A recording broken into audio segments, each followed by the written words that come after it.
Hello there. Well, here's another fascinating indigenous warrior figure from Jalisco, Mexico. Looks similar to some of the ones I've shown on my channel before. The face is really striking, especially the eyes and kind of that flattened nose. Nowhere near as abstract as some of the other figures, warlike and non, that I've shown on my channel. This one has a shield, as you can tell, and it's kind of a noteworthy feature because they usually don't. Normally, it's a larger version of this weapon here. This one looks like a dart, right, with maybe kind of a mace on top, but usually it's depicted as more of a spear. This was created around 200 BC to 200 AD. It's 14 inches tall. As I've talked about before, the natives from this region got hit really hard by the conquest. Not that they all didn't, but especially so because basically Spain ganged up on them with a lot of Mesoamerican allies and invaded this territory. And there were many indigenous tribes in this region. The only thing I can say at this point from some of the figures I've seen for sure is that this one is not protecting himself with the barrel armor, the very distinctive barrel armor that you've seen in at least one of my other videos. Speaking of protecting himself, his right shoulder might look like it has armor on it, but of course those are scarification bumps instead.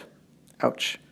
It's a really cool detail on the sculpture, and something I never would have guessed. Definitely had to read about it, so it's great knowing that. Physical like alterations or features on the sculpture like that are easy to notice, but the paint, of course, isn't quite as much because things are very old now. But luckily we still get to see it. Here's some from the front along with that band, whatever it is.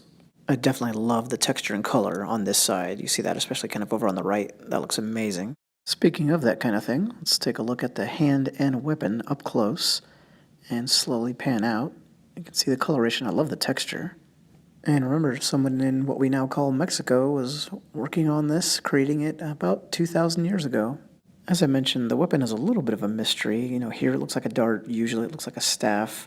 So here in its very small form, you'd think that maybe the bumps over there on the left indicate just feathers, because it's a throwing weapon of some kind. But, of course, that wouldn't make sense, since this is usually depicted as a much larger weapon.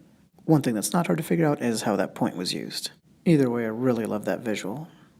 That's probably my favorite one right there. But this one's pretty great too, because this is the shield. And as I mentioned, that was a noteworthy aspect of this one. And it's got plenty of coloration. You see the striation. You can see that it has a large defect running kind of north to south.